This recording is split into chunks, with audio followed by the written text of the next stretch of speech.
Hey, welcome to a brand new chapter of Old Man Brad. Whether you're new here or returning for another chapter, thank you so much for giving me a listen. And if you love Old Man Brad, drop me a review over on your favorite podcatcher, whether that is Apple Podcasts, Spotify, Good Pods, wherever you listen to your podcasts. I'd love to hear what you think of the show. So this chapter, I am talking the new slasher Departing Seniors. This is a film that I kind of flew under the radar for me. I didn't really hear about it until about 2 months ago, I think it was, when the trailer dropped. And after I watched the trailer, I was like, what is this movie? This looks fun. I need to see this. I know it had been doing some festival screenings and other said things. So when I had a chance to watch it, I was pretty stoked. So going to give you thoughts on that. I'm going to try to keep it as spoiler-free as I can. Hopefully I don't ruin anything for anybody. If I get to that point, I will let you know. But let's move into Departing Seniors. Happy Thursday, Springhurst Barons. As your class president and valedictorian, It is my honor to officially invite invite all departing seniors to bid farewell to what is soon to be our alma mater. You must be really glad to be getting out of here, huh? I guess, yeah. Javier is such a tool just because he's this gay Mexican affirmative actioning his way to all my scholarship Dude money. does have a 4.0. High school can really suck sometimes, especially if you don't quite fit in. You guys can't leave me alone for an hour? Oh my God! Are you guys serious?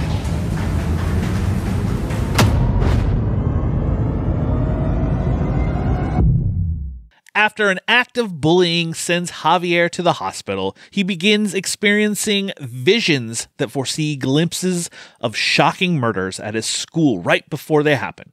Now, in between navigating the social hierarchies and prejudices of clique culture, Javier and his best friend Bianca must try to unmask a serial killer before he strikes again. This was directed by Claire Cooney, written by Jose Natires, and starring Ignacio Diaz Silverio and Irian Roach, and many others. It is out on VOD and playing in select theaters right now.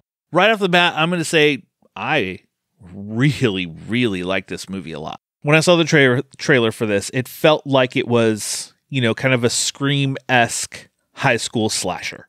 And it starts off with this bully who's bullying somebody in a swimming pool, and then he gets killed by this masked killer. And it's kind of the way it's set up, people in the school think that it is a suicide. So they kind of, I don't want to say, they don't bat an eye and everything, moves on. There are jokes in the film about this first murder and kind of how they got like an assembly or something like that for it. It was actually really funny. This movie was very well written, very quippy. Our leads, who Ignacio and Irian, who played Javier and Bianca, they're like best friends. They have some of the best lines, and you could tell that they not only just got along on set, but their chemistry as friends, you felt like they were friends. And Ignacio Diaz Silverio, he plays this great role of being very snarky and going at these jocks. And he, when you watch it, anyone who watches this, he kind of has a Tom Holland look to him. Like, honestly, just when you watch it, you'll see this. And then you put in this, high school culture. You have your typical jocks who are jocks, and they are basically bullies. They bully Javier, and they make fun of him and really go after him. And then after a bullying incident where he calls out one of the jocks because he had a relationship with him, it turns bad, and they push him down the stairs, hits his head, ends up in the hospital, and then he starts having visions. He first has a vision in the hospital with the nurse, and he doesn't know what happened, and it isn't of a murder yet. He starts having those later. He starts seeing, like, whenever he touches either something that a person touches or touches them, he kind of gets a flash with them. And the first one he sees is the character Brad, who he had the relationship with. He's the jock who had the relationship with. And he thinks that he's going to commit suicide for what happens. And it ends up being, the killer comes. They're trying to get there before they stop. They don't get there in time. And then, this murder spree starts to happen. It is the week of graduation. And there's, talking about why are we still counting down to graduation? We've had 2 suicides. Even, the character who died at the very beginning, they're like, we at least got an assembly. And then for Brad, we get basically nothing. It's just, the jokes are there. A lot of them are subtle. And I loved it. I loved all the characters in this film. They all played off each other very well. It is a very limited cast. I mean, there aren't a ton of characters that you see. And I honestly did not know who the killer was until right towards the end. They did, a fantastic job of kind of the way it was written and everything else of keeping it a secret. When you get the twist, I was like, oh, makes absolute sense. Why? But I didn't even pick up on it. It's smartly written. It's very witty and very, very meta. A lot of the things like, his flashbacks give you like a Dead Zone, mashed up with Scream. And they even, make the jokes of like, have you never seen Dead Zone? Have you never done this? Like, it's very self-aware of what it is, but it doesn't overdo it. And it does a good job of not falling into a rut of, well, it's just one of these movies. It does a very good job of it is, but it's self-aware of where it is. And it's kind of, and it paves its own road to kind of stand out as its own thing.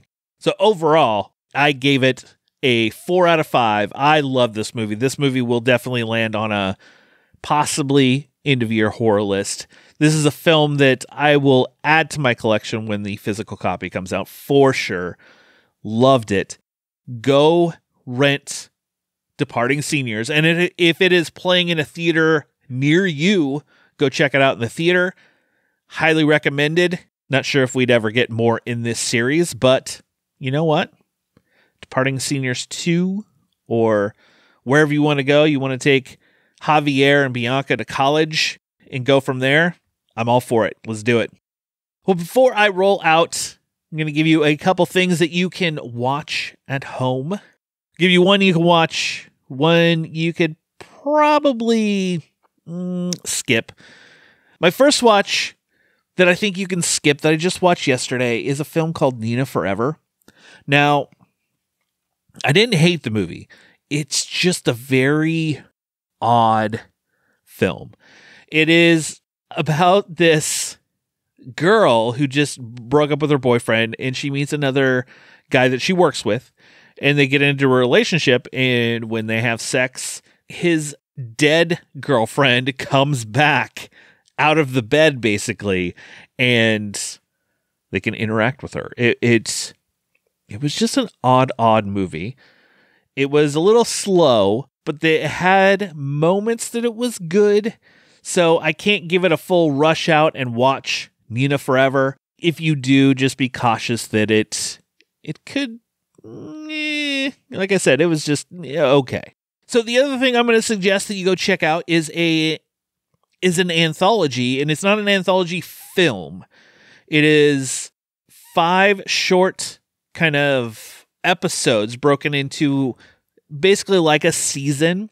So it's about as long as a film. So if you put it all together, like I think I have the Blu-ray. If you have the Blu-ray, you can kind of go watch them all at once. There's no like wraparound piece or anything like that. They're each, 5 separate stories. And it's called The Witching Season. You can watch it on Amazon Prime or Plex. And this was created by Michael Baloff. He was involved in another film after this called They Live Inside Us, which is another good movie. One of the shorts in this is They Live Inside Us. The short and they created a full movie of it that came out a few years later. But The Witching Season, like I said, 5 stories, kind of an anthology, 5 separate stories. Highly recommend checking it out. It's a fun little indie kind of anthology, and they're currently working on The Witching Season 2, which they just finished up a GoFundMe for, and they are in the process of creating it. I really look forward to checking it out. But yeah, go check out The Witching Season and Nina Forever, Cautious. I didn't love it.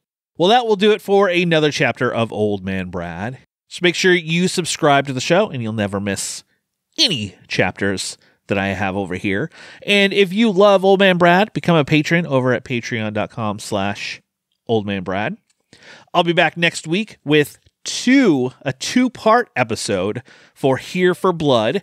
First, we're going to have interviews with the writer and creator of Here for Blood, James Roberts. And then I also talk to the star of the movie, Sean Roberts. And then later in the week, I'm going to have kind of a full review breakdown with a special guest. So you won't want to miss either of those. If you're subscribed, you won't. Just snuggle up in that blanket, turn off the lights, because it's okay to be scared. We'll talk to you later, everybody.